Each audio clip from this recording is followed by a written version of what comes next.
Donc, me revoilà dans mon interface, donc où j'étais tout à l'heure, donc avec mon instance Ceros. En parlant de la partie réseau, il y a un super petit graphique qui existe dans OpenStack qui me permet de voir la topologie de mes réseaux. Donc, j'ai mon réseau public dans le 172, j'ai mon réseau privé dans le 192. J'ai un routeur qui a justement une interface dans le 192-168, donc qui devient mon gateway de réseau privé. Et aussi de l'autre côté, la partie router gateway, donc qui permet de passer de 192 à 172. Donc j'ai deux interfaces sur un routeur. Donc, une patte sur mon réseau public, une patte sur mon réseau privé. Même notion que si on faisait justement quelque chose de physique. Mais en ce moment ici, c'est logique au niveau d'OpenStack. J'ai aussi la notion de graphe qui est bien, où on peut bouger des choses comme ça. Là. Mais ça nous permet de voir un regroupement par réseau. Donc, si j'avais plusieurs réseaux d'attachés au même routeur avec plusieurs instances, je verrais un peu plus d'informations. Moi, je suis quand même assez fan du vieux graphique. Je trouve que c'est plus clair et puis ça bouge moins. Mais c'est quand même une information qui est intéressante. Donc, à partir d'ici aussi, j'ai accès aux détails de mes instances et aussi à la console. Je peux également effacer une instance au besoin. Au niveau du routeur aussi, j'ai accès aux détails.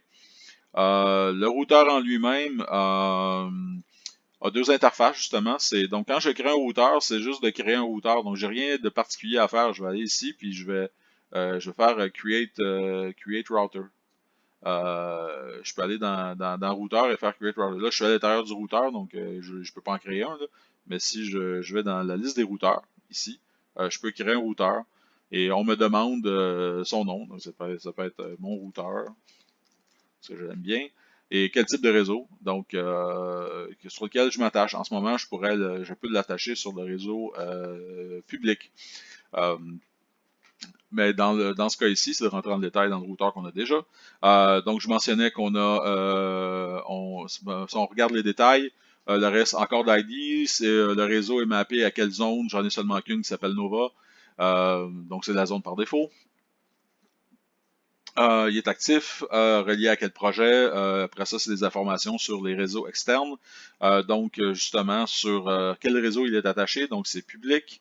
Il sert de gateway. Donc, la partie Snap est en place. Et puis, on voit ici l'information sur le Network ID, qui se trouve être mon réseau public, qui est un type flat, avec pas de segmentation ID. Le subnet qui est attaché. Donc, public subnet. Donc, si je rentre en détail, justement, de voir c'est ce que j'ai défini. Moi, j'ai défini le DNS étant Google, ce qui me permettait de pigner à l'extérieur. Sinon, j'ai rien pour résoudre les informations. Donc, c'est tout à fait normal. Après ça, les ports aussi qui sont attachés, justement, euh, à mon routeur. Donc, à chaque fois que je vais spinner une instance, à chaque fois que je vais créer une floating IP, tout le reste, ils vont venir s'attacher à un port sur mon routeur pour être capable de gérer le trafic. Euh, il y a un ménage qui se fait là-dedans là, au fur et à mesure où est-ce qu'on justement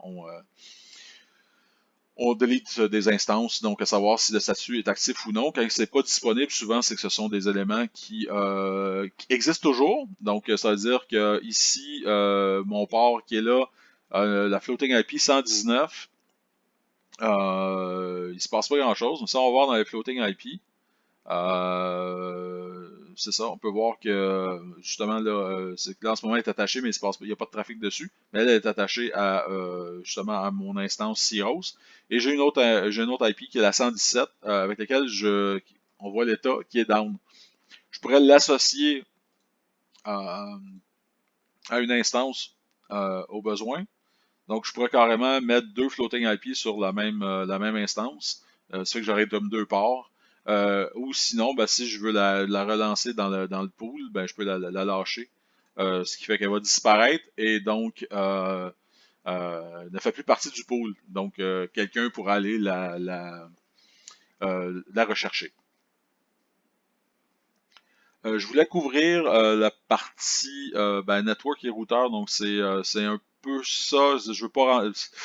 On pourrait rentrer super en détail aussi en même temps, mais je veux faire en sorte de garder l'état du démo comme je l'avais en tête au début.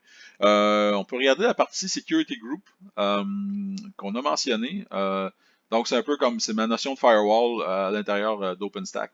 Donc, en ce moment, j'ai les paramètres par défaut. Ce qui a été rajouté, c'est la partie ICMP en sortant, c'est-à-dire que je peux pigner à l'extérieur et tout ça, mais à l'intérieur, le trafic qui peut rentrer en ce moment, c'est seulement du SSH.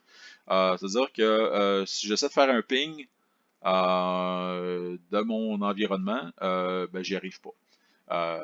Si je rajoute la règle qui permet de pigner, donc genre je dis tout ce qui est ICMP, et que je le rajoute en ingress, donc ça veut dire en trafic rentrant, ben, il vient de se rajouter ici, donc automatiquement, j'ai pas de problème. Donc, oui, ça c'est un peu général, là, mais par exemple, si je voulais faire du port 80-80 et de spécifier un autre security group, donc on peut seulement se parler entre ces security groups-là, ou de dire quel réseau peut vraiment me parler sur le port 80-80. Toujours je relie toujours ça à une application de type 3 tiers, là. Donc, on pourrait dire que je permets seulement qu'au réseau privé de mon serveur Apache de parler à mon Tomcat qui roule 80-80. Et du même titre qu'après ça, Tomcat pourrait dire seulement que 3306, genre pour parler à mon serveur MySQL derrière pour ma base de données. Ce qui fait qu'on rajoute des règles logiques pour filtrer le trafic.